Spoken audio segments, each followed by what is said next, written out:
Hello everyone and welcome to the mill today. Today I am finally going to talk to you more about Origin Story, which I'm so excited about because I've played it. I'm normally not a trick-taking person, but this one has a little bit more game to it. So that is one thing that I want to mention. This video is my prepping before your first game of Origin Story video. So that is one note that if you typically don't really like trick takers, there is a little bit more to this with a little bit different spin, so it might still be worth at least trying. And it's also not that long of a game in comparison to a lot of other Stonemaier games. It's still what Stonemaier likes to call an event game, but for instance, we did a 3-player game with a teach. I think it was at most an hour, and that was with me going through the rule book and playing it for the first time. Might have even been 45 minutes. So that's definitely kind of my first 2 tidbits there is maybe still give it a try even if trick taking isn't your favorite thing, and that not to worry about the time. So either one, if you don't know if you want to try it because of trick taking, give it a shot. It won't take too much time. And 2, also, it is a game where you're getting dealt a hand of cards. And sometimes that hand just isn't very nice. And so, but it's not a game that's going to take 2 or 3 hours. So don't worry about it if you feel like you're getting behind. And the other part of that is it does have it where you get to choose your hero or villain alignment. So if you get dealt a bad hand of cards, you can choose to be a villain and try not to get any tricks. So it does have some of that risk mitigation there for something that has kind of that random draw. So those are kind of some of my first reminders if those are the kind of things that are making you a little hesitant. The other part is what happens at the beginning of the game is you are going to get 2 of these hero cards. And what you do is you pick 2 of them, and you don't have to pick them, which one you're going to do, until the beginning of the 5th round. And there are only 5 rounds. But one thing that a couple of people I was playing with didn't think of is they didn't look at their cards before that 5th round. And I did. So that's something you want to do. It does say you can look at these at the very beginning, and then what you're going to do is you're going to put them on your player mat like this so no one can see them. And then in the beginning of the 5th round, you choose one. So on the other side, though, it's really nice. It brings you through the round sequence. So it's a really nice reminder on the one side. But yeah, when you first get these, make sure you look at them so you kind of have an idea of what power you might have going into that 5th round. It could be helpful. The other piece that we figured out on our first play, but I was one of those, I'm not sure. When you're looking at the setup for the game, it tells everybody to take 1 of these stamina tokens. These are what you use to charge up your abilities. So you get 1 in setup. And then when you're looking at just round setup, in step 3, it says in rounds 1 through 4, gain 1 stamina. So when you first start the game, you actually start with 2. 1 from game setup, 1 from round setup. Okay? So that's one of those, really make sure you don't miss this because it could be, it's really nice having 2 of these that first round. It could be a little hard if you only had 1, depending upon what story cards you get. So you will start the game with 2 of these guys. All right. So what you're going to do is every round besides that last one, you get 3 of these story cards. And you choose 1 to put on your board. You're creating your origin story. So it's a pretty cool board. Each one's a little different. And so everyone has a unique ability here. Sorry, there it is. All right, so this is everyone's unique ability. And I definitely recommend make sure you know everybody's unique ability because it could make a difference in some parts. And then as you choose these story cards, you start building out your story, okay, for your superhero or supervillain sometimes. All right, you can see where you put those stamina tokens as well.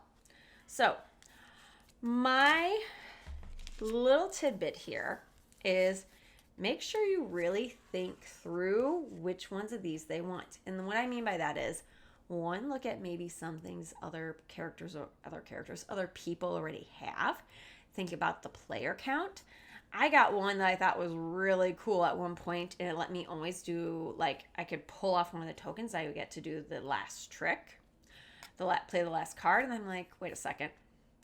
I'm in a 3-player game. So after I did that, I maybe used it once because we were in a 3-player game. So I was going last quite a bit anyways, or I was leading.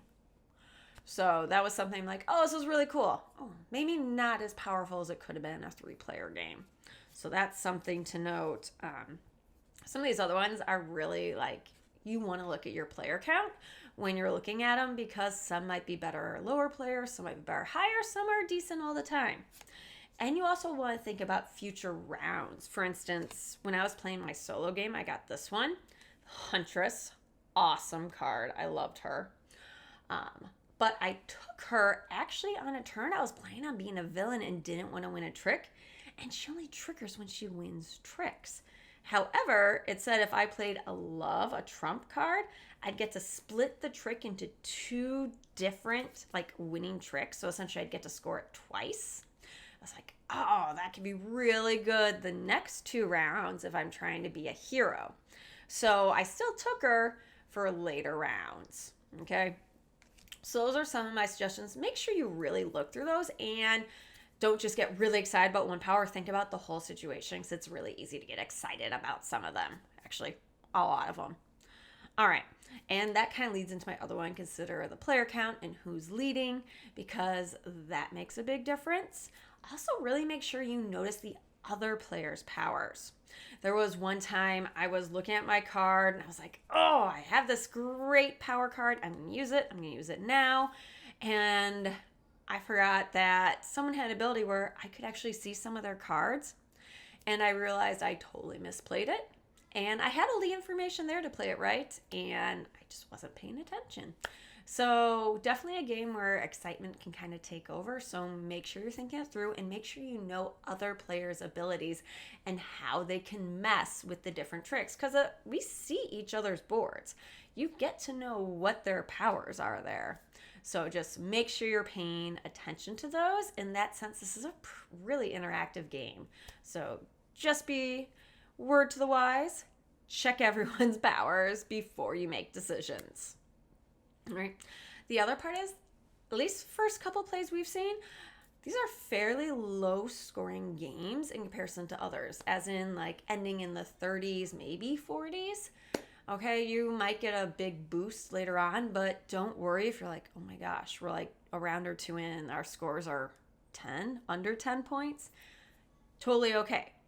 Okay, so that's just kind of one of those pieces of you score a point for every trick you win, and you score 4 points if you're a villain and you don't get any tricks.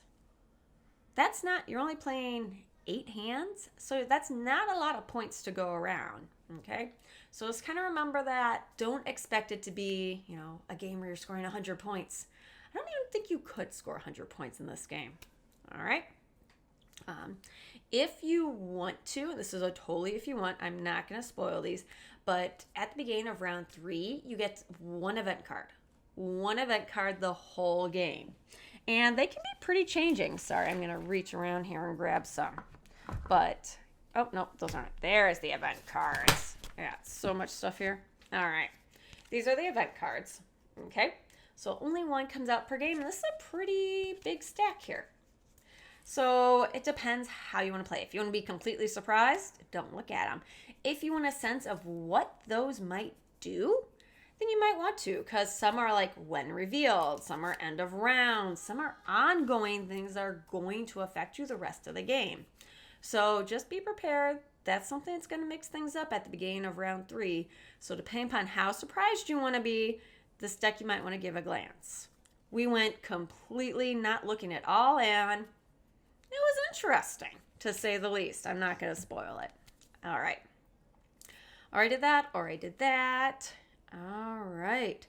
The other thing is, besides these kind of story cards and the event cards, this is a traditional trick taker. So if you know trick taking, you know the basics of the game.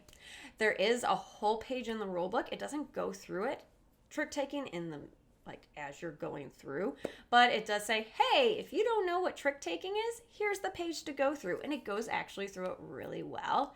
Said I don't play a ton of trick takers, so I was like, oh, I'm just gonna double check. I'm like, oh yep, I know all this. So the rule book is really nicely laid out for whether you know trick taking, know it a little bit, or really know it. So that's that part. And yeah, I think those are the basics. That it's really not compared to when we were doing this for Vantage, which could last hours. This isn't going to do that. So it's a pretty quick, hey, before you play Origin Story, here's some quick reminders of what you might miss or what you might kind of want to know. All right, and I think that's it. I am going to leave you with one little tidbit, and that is, this is a hero and villains kind of origin story, so beware of monologuing. You know what I mean, if you know what I mean, and when you get to it. So everyone have a wonderful time playing Origin Story, and have a great weekend wherever you are. And I'll see you next time on the mill. Bye.